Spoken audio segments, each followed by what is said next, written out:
यहाँ पर एक क्वेश्चन है, द रिएक्शन ऑफ एक्वस केमेनोफोर, यानी किसकी, एक्वस पोटेशियम परमैंगनेट केमेनोफोर की रिएक्शन हो रही है किसके साथ, विथ H2O2 यानी हाइड्रोजन पेरोक्साइड के साथ इन एसिडिक कंडीशंस।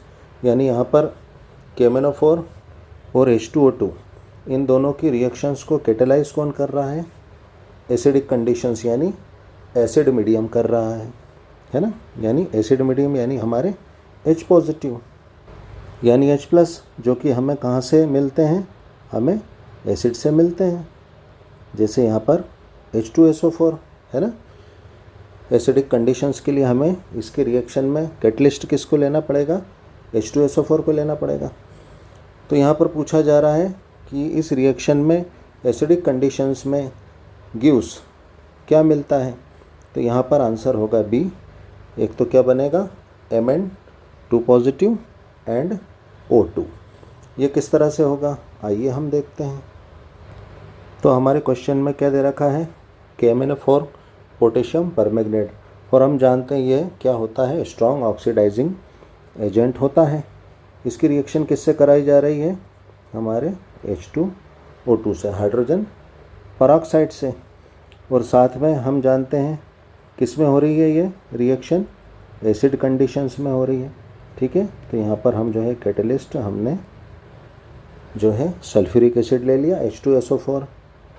हम जानते हैं पोटेशियम परमैंगनेट एसिडिक कंडीशंस में है ना, एसिडिक कंडीशंस में क्या करता है, 5 इलेक्ट्रॉन एक्सेप्ट करता है। और ये 5 इलेक्ट्रॉन्स कहाँ से इसे प्राप्त होंगे, कहाँ से ये ऑब्टेन करेगा, हाइड्रोजन पेरोक्साइड में से।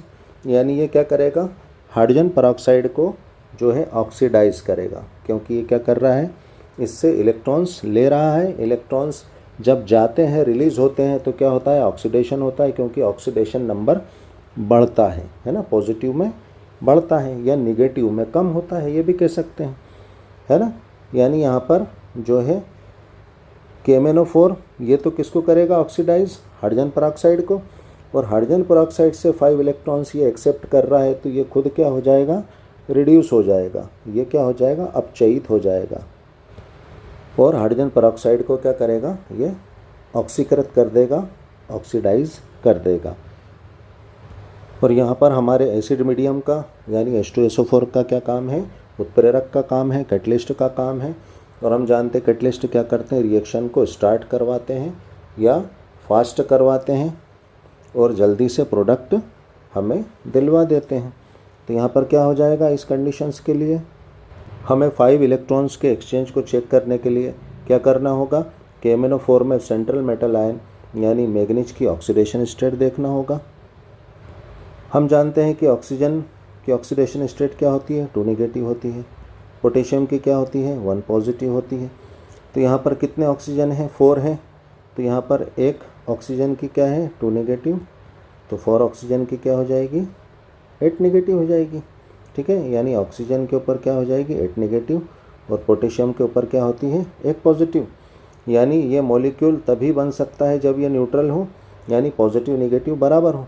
इसका मतलब मैग्नीज के ऊपर जो है कितना, +7 ऑक्सीडेशन स्टेट होना चाहिए, तभी क्या होगा, पोटेशियम और मैग्नीज की ऑक्सीडेशन स्टेट मिलाकर क्या हो जाएगी, +8 हो जाएगी।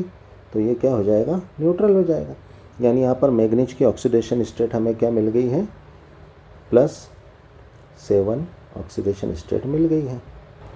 अब यहाँ पर हम हाइड्रोजन पेरोक्साइड, इसमें भी जो है सेंटर एटम क्या होता है, ऑक्सीजन। तो हाइड्रोजन पेरोक्साइड में हम ऑक्सीजन की ऑक्सीडेशन स्टेट निकाल लेंगे। कैसा होता है हाइड्रोजन पेरोक्साइड, HOOH। तो यहाँ पर अगर हम देखें तो हाइड्रोजन ऑक्सीजन में ऑक्सीजन की इलेक्ट्रोनेगेटिविटी ज़्यादा होती है, तो ये बॉन्ड किसकी तरफ, ऑक्सीजन की तरफ खिसक जाएगा, तो इधर हो जाएगा -1, है ना।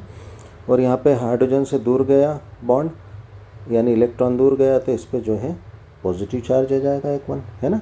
और ये चूँकि पूरी तरह से इलेक्ट्रॉन्स नहीं जाते हैं, तो सब क्या होते हैं, पार्शियल होते हैं। ठीक है, लेकिन हम यहाँ पर अभी इसको पॉजिटिव नेगेटिव की तरह ही बताएंगे। यहाँ पर भी ऐसी होगा, ये OH के बीच का बॉन्ड किधर, ऑक्सीजन की तरफ शिफ्ट हो जाएगा थोड़ा सा, इसकी इलेक्ट्रोनेगेटिविटी ज़्यादा है, और यहाँ पर क्या हो जाएगा, +1। यानी यहाँ पर अगर हम देखें तो सेंटर एटम जो ऑक्सीजन है उसकी ऑक्सीडेशन स्टेट क्या है, यहाँ पर -1 है। ठीक है, अब प्रोडक्ट में हम चेंजेस देखेंगे कि जो है क्या चेंजेस आते हैं। ठीक है, तो यहाँ पर ऑक्सीजन के ऊपर ऑक्सीडेशन स्टेट जो है एक ऑक्सीजन की -1। ठीक है, तो जैसा कि हमने देखा कि यहाँ पर KMnO4 क्या है, स्ट्रॉन्ग ऑक्सीडाइजिंग एजेंट है। तो ये क्या करता है, हाइड्रोजन पेरोक्साइड को क्या करता है, ऑक्सीडाइज कर देता है, यानी इससे इलेक्ट्रॉन खुद एक्सेप्ट कर लेता है। ठीक है ना, तो यहाँ पर ये कितने इलेक्ट्रॉन एक्सेप्ट करता है, एसिडिक मीडियम में 5 इलेक्ट्रॉन्स एक्सेप्ट करता है। तो डेफिनेटली यहाँ पर क्या होगा, जो मैग्नीज होगा वो क्या हो जाएगा, Mn2 पॉजिटिव में कन्वर्ट हो जाएगा। ठीक है, क्योंकि 5 इलेक्ट्रॉन एक्सेप्ट करेगा मैग्नीज, तो ऑक्सीडेशन स्टेट क्या हो जाएगी, 2 पॉजिटिव हो जाएगी। ठीक है, तो यहाँ पर Mn2 पॉजिटिव है और जो है सल्फेट क्या होता है, ये होता है SO4 2 नेगेटिव।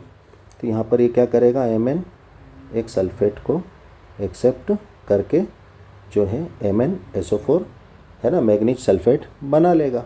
यानी KMnO4 ने हाइड्रोजन पेरोक्साइड H2O2 को तो क्या कर दिया, ऑक्सीडाइज कर दिया, और खुद क्या है, Mn2 पॉजिटिव में रिड्यूस हो गया। यानी हम कह सकते हैं कि हाइड्रोजन पेरोक्साइड ने KMnO4 को, पोटेशियम परमैंगनेट को रिड्यूस कर दिया। ठीक है, तो यहाँ पर हमारा क्या बन गया, मैग्नीज सल्फेट बन गया, जिसमें मैग्नीज क्या है, 2 पॉजिटिव ऑक्सीडेशन स्टेट में है।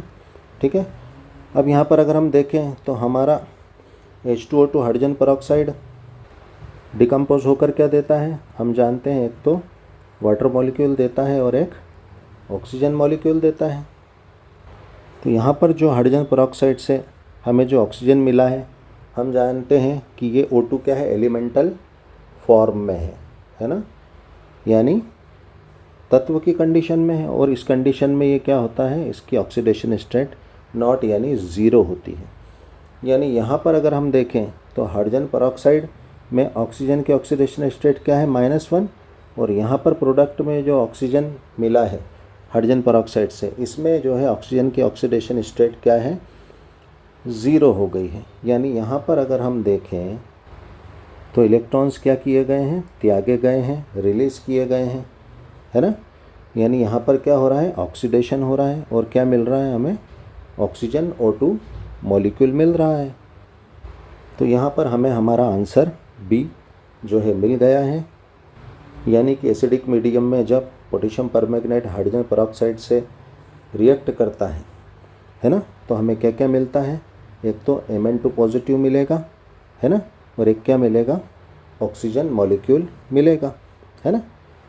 ये तो हमें हमारा आंसर मिल गया है, लेकिन यहाँ पर अभी हमें एक चीज़ और मिलेगी, क्योंकि यहाँ पोटेशियम है और ये सल्फेट से रिएक्शन करके क्या बनाता है, K2SO4 बना लेता है। ठीक है, क्योंकि हम जानते हैं सल्फेट पे 2 नेगेटिव होता है, तो ये 2 पोटेशियम को अटैच करेगा। अब आप यहाँ पर चाहें तो रिएक्शन को बैलेंस भी कर लें, है ना। पोटेशियम परमैंगनेट के 2 मॉलिक्यूल लेना पड़ेगा, है ना, हाइड्रोजन पेरोक्साइड के 5 मॉलिक्यूल लेना पड़ेगा, H2SO4 के 3 मॉलिक्यूल लेना पड़ेगा, और जो है MnSO4 मैग्नीज सल्फेट के जो है 2 मॉलिक्यूल लेना पड़ेगा, और यहाँ पर जो है H2O के 8 मॉलिक्यूल लेना पड़ेगा, ऑक्सीजन के 5, और जो है K2SO4 के पोटेशियम सल्फेट के जो है 1 ही मॉलिक्यूल यहाँ पर हमें लेना पड़ेगा। तो यहाँ पर क्वेश्चन के अनुसार हमें अकॉर्डिंग टू क्वेश्चन जो पूछा गया है कि 4 ऑप्शंस में से क्या मिलेगा, तो एक तो हमारा Mn2 पॉजिटिव मिला, और एक क्या मिला हमें, O2 मिला। ठीक है, जो कि हमारा ऑप्शन B है। Thanks for watching.